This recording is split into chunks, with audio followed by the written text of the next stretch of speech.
Hey there, Lisa here. Welcome to my channel.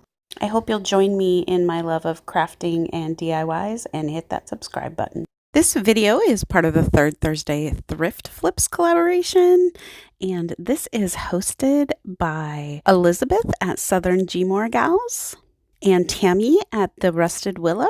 This month, Marla at the Chick Show DIY is the co-host.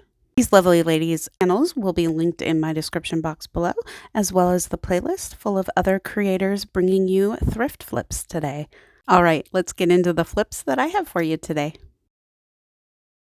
I picked this up at the local thrift store, and I just thought it was really interesting. It looks like it was hand done, and the price tag says $1.95, but I can't remember if it was on sale or not. So what I did was take the sticker off and sand the sticky off, and then I gave it a coat of white acrylic paint.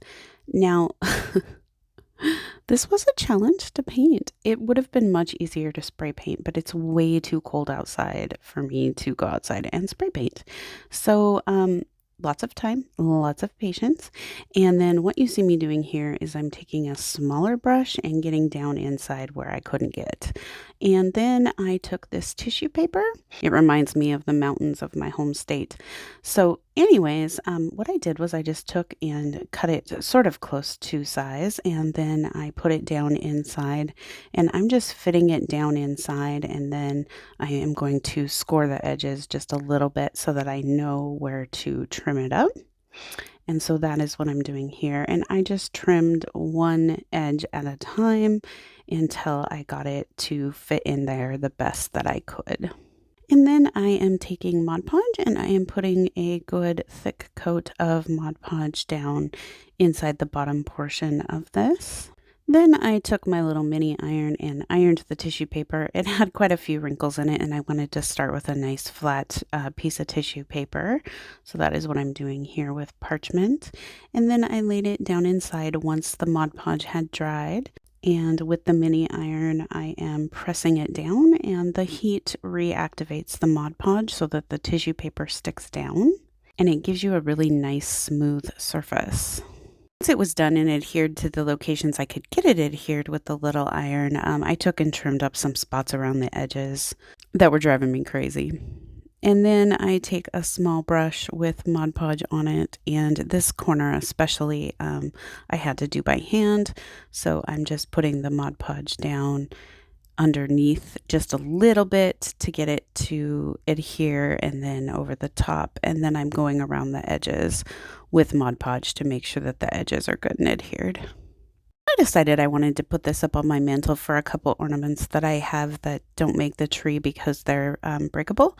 So I'm just taking these little hooks, cup hooks I call them, and I am just screwing them in. First I took a poker tool and poked a hole through. It was easy enough just to do it, just to kind of muscle my way through there. Then I took the little hook and screwed it in, and it's small, so I only did 3 hooks, but I think it's going to be a really cute spot to display a few of those special ornaments. Now my cup hooks went through the back, and my intention was to use like some wood and screw them into the wood, and I just didn't get all that done. So this is just some pieces of cork that I am just going to put on there just to make it so that it doesn't scratch things. Now if this was something that I was gifting, I would do this a little bit differently. This is sort of the easy way. And then I took the back portion of this frame. I had used the other portion for something else, and with E6000 I am just attaching it to the back so that I could stand it up without leaning it against my mantle.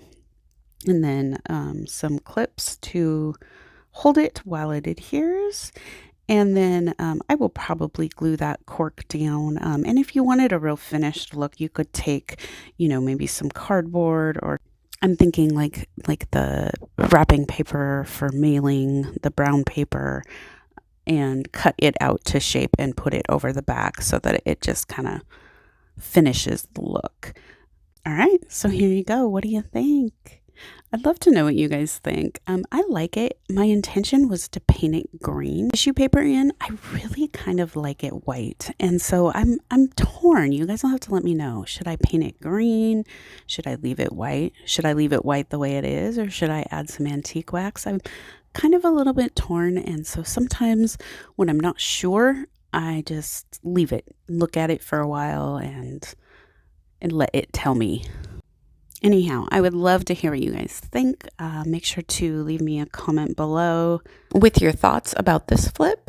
And I just styled it a couple of different ways just so that you could see. I actually don't have, at the time of this recording, have most of my breakables out yet. So this is actually a piece of Christmas decor from my childhood. I remember this hanging in my home ever since I can remember. And it has seen better days. It has been repainted. I repainted this when I was maybe in middle school. And it's just falling apart, but I love it. And it reminds me of childhood and childhood Christmases. And my mom always hung little presents off of it, and they were actually just blocks of wood that she had wrapped. But as a child, I was convinced that they were actual presents, and she was just telling me a lie that they were blocks of wood. So at one point in my childhood, I opened one, and to my disappointment, it was just a block of wood. But anyways, I need to find those presents, and I will probably rewrap those as well. But today I just wanted to get the sled portion done. So as you can see here, I basically just dismantled it. I'm just taking it apart here. My husband, I solicited his help to sand it down. I just want the outside of the sled to be sanded down to mostly raw wood. I'd still like a little bit of the red, and so I'm just marking which sides I want him to sand down real well. And then here it is. Voila, it's all sanded. So he got it all sanded down for me. So now I am just going to reassemble it. My initial plan was to take out the nails, fill the holes, and start over again. The wood hasn't held up real well, and I'm not sure what it is. Guessing plywood. And it has split in some areas, and I was afraid that if I did that, I wasn't going to be able to get it back together. So I decided just to do it this way. There was this one side that had really taken some chunks out of the wood, and I sort of pieced it together the best I could. There just wasn't enough wood and enough room. They're very, very thin pieces for me to start that process over. So I get it in there the best that I can by bending the nails and trying to put them the best that I can, but it's still, you can see the nails in places on that one side in the back. It's just gonna have to be glued. So I take some super glue, my favorite super glue. This Loctite glue is amazing. And I just add it there on the nail and then along the side there and glue it together because there's just not enough wood left there anymore for it to hold on its own. But it leaves kind of an ugly spot there because you can see the nails. That's what I'm showing you. You can see the nails and there's kind of a little bit of a gap. So I take some nail hole patch and I just fill it the best I can so that I can get somewhat of a smooth surface. I just didn't get my expectations real high because I knew that this portion of the sled was going to be tough. What I really need to do is cut a new piece, but that's just maybe for another time. So I did the best that I could there, and while that dried, I took and with some antique wax and a baby wipe, I just want to darken the wood just a little bit. So that is what I am doing here. I do this on both sides and then the front and back outside portion of the sled. I decided to do the bottom black, and I think I'm glad I did this.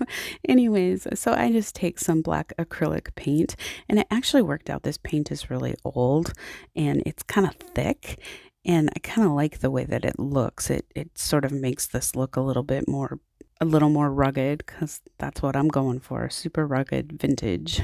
So I give it a coat on the front, back, and sides of the sleigh portion.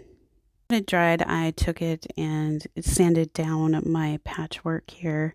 And as you can see, this isn't real pretty, but it did cover some of the areas that the nails were poking through and stuff. And it will just help hold the sled together more than anything.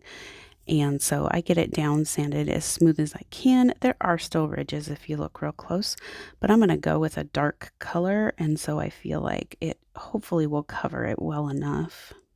So when I get that all sanded down, I take and do just a little bit of antique wax on the bottom. But honestly, you're not going to see it because I'm going to fill it with stuff. So I'm actually not that worried about it. I then take this deep, rich brown color, and that is the color that I am going to do the inside of the sled, both the front and the back portion. These are the portions of the wood that split the worst on both ends. And so I wanted something dark, and it was also the areas where the red had been ruined over the years. The sides of the sleigh, I really like the red on the inside, so I left those the way that they were. But on the front and the back, we're going to use this deep, rich brown color. And I start painting, and then I decide I am just too messy of a painter, so I do run some painter's tape along there. And so then once I get the front portion done, then I do the back part of the sleigh on the inside. And it's really hard to see what I am doing here, but I'm just painting it. So when I remove the tape, I realize I didn't do a real great job of taping, apparently. But I'm not too worried. Again, we're going for rustic, and I already knew that I was going to run antique racks around the corners anyhow. So that is what I do next, is I take my antique wax and just sort of try and blend that the best I can. And in the right light, you can really see the bumps and imperfections in the wood where the nails were. But again, to do it correctly, I would need to cut a whole new piece because this piece of wood is just not salvageable. I decided it needed some stripes, so I cut out some stripes on the Cricut. I just used the Dollar Tree contact paper, and then I'm using also the Dollar Tree contact paper to transfer it on. And I was gonna just use painter's tape, but I decided to try this method. I've been trying to use that Cricut more. So anytime I get the opportunity, I've been trying to use it rather than what I'm used to using. Now I'm thinking it's probably not normal to paint over wax. And I'm thinking the whole time, I don't know if this is going to work. So I decide I go ahead and put some Mod Podge down first. This helps seal the edges so that you get nice clean stripes. But also I thought it might help adhere the paint. So I don't know. We'll see. This is sort of one of those experiments. And so once the Mod Podge is on and dried, then I go over with just a light coat of the red. I did one coat, and I did keep it kind of light because, again, I sort of want that rustic look. And then I had already done the other side of the sleigh, but I did the other side of the sleigh the exact same way. Here it is. I really like it. I know it might not be everybody's tastes. I feel like it is really rustic, but I really like it. It fits my decor a little bit more, but it still has that sentimental value for me. And I will love and cherish and keep this sleigh as long as I'm on this earth. However, I would love to know what you guys think. Not having a sentimental attachment to it may also sway your decision one way or the other. So I would love to know what you guys think. Do you like the looks of it this way? Should I have sanded it down more? Should I have just repainted it rather than trying to keep the wood look? Love to know your thoughts. All right, here is a quick peek at the 2 completed projects. I hope that you have enjoyed today's video. I sure appreciate you being here and watching. If you liked what you saw today, I would love it if you give this video a thumbs up, shot me a comment, shared with your friends, and if you're not already subscribed, hit that subscribe button. I really enjoy this collaboration, and I hope to be doing more flips in our new year of 2023. I'm wishing you the best this holiday season. Thanks again. Take care.